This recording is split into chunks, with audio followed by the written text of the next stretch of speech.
Bonjour et bienvenue dans cette vidéo d'exemple de calcul intégral avec les fonctions trigonométriques, c'est-à-dire les fonctions sinus et cosinus. Alors cette vidéo, ce n'est pas une partie de cours en tant que telle, c'est simplement pour traiter un certain nombre d'exemples de calcul intégral et donc de primitives avec les fonctions sinus et cosinus. Pour calculer des intégrales, nous allons avoir besoin des primitives de cosinus et sinus. Et pour déterminer les primitives, revenons aux dérivées que nous avons vues dans le cours sur les fonctions cosinus et sinus. La dérivée de cosinus, c'est moins sinus, et la dérivée de sinus, c'est cosinus. Bien, donc je commence avec la première là, donc la dérivée de cosinus, c'est moins sinus.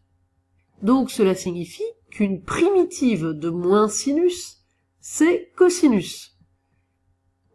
Et puisqu'une primitive de moins sinus, c'est cosinus, eh bien une primitive de sinus, c'est moins cosinus. Pour vérifier, on peut dériver la primitive, donc moins cosinus. Si on dérive moins cosinus, ça fait moins la dérivée de cosinus, donc moins sinus. Moins sinus, ça fait bien sinus. Et maintenant, nous faisons le même raisonnement avec la deuxième dérivée. Donc, la dérivée de sinus, c'est cosinus, et donc inversement, on en déduit qu'une primitive de cosinus, c'est sinus. Voilà, une primitive de cosinus, c'est sinus. Et bien voilà, on a donc trouvé une primitive de cosinus. Cette fois-ci, il n'y a pas d'histoire de signe moins. Pour récapituler, une primitive de cosinus, c'est sinus, et une primitive de sinus, c'est moins cosinus. Quand vous avez un doute, je vous conseille toujours de redériver la primitive pour vérifier qu'on obtient bien la fonction de départ. Allons-y maintenant pour un premier calcul d'intégrale, l'intégrale de 0 à pi sur 2 de cosinus x dx. Donc, une primitive de cosinus et sinus, on la met entre crochets, entre 0 et pi sur 2. Ça donne la valeur sinus en la borne du haut, donc sinus de pi sur 2, moins sinus de la borne du bas, sinus de 0. Sinus de pi sur 2, ça vaut 1. Sinus de 0, ça vaut 0. Donc finalement, 1 moins 0, on obtient 1. Si on calcule la même intégrale de 0 à pi sur 2 de sinus x dx, donc on utilise la primitive moins cosinus x, toujours entre 0 et pi sur 2, ça donne donc moins cosinus avec la valeur du haut pi sur 2, moins cosinus, puisqu'il y a deux fois le signe moins, le moins parce que c'est la deuxième valeur et le moins qui est ici dans la primitive, donc cosinus 0. Cosinus pi sur 2, ça vaut 0. Cosinus de 0, ça vaut 1. Ici, on a moins 1, donc finalement, ça fait plus 1. Et on obtient la même valeur 1. Un troisième calcul, l'intégrale de 0 à pi sur 4 de cosinus x. Donc, comme pour le premier, une primitive, c'est sinus x. Donc, entre 0 et pi sur 4 cette fois-ci. Donc, sinus pi sur 4 moins sinus de 0.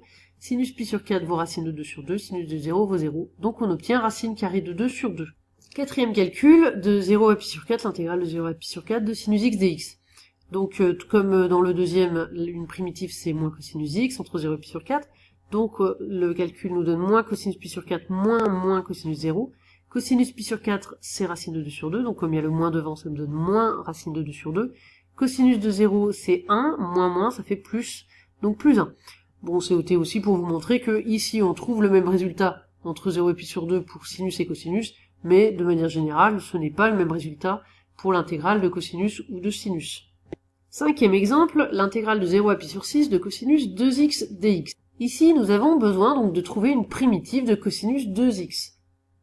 Alors, comme une primitive de cosinus et sinus, on peut penser à sinus 2x comme primitive.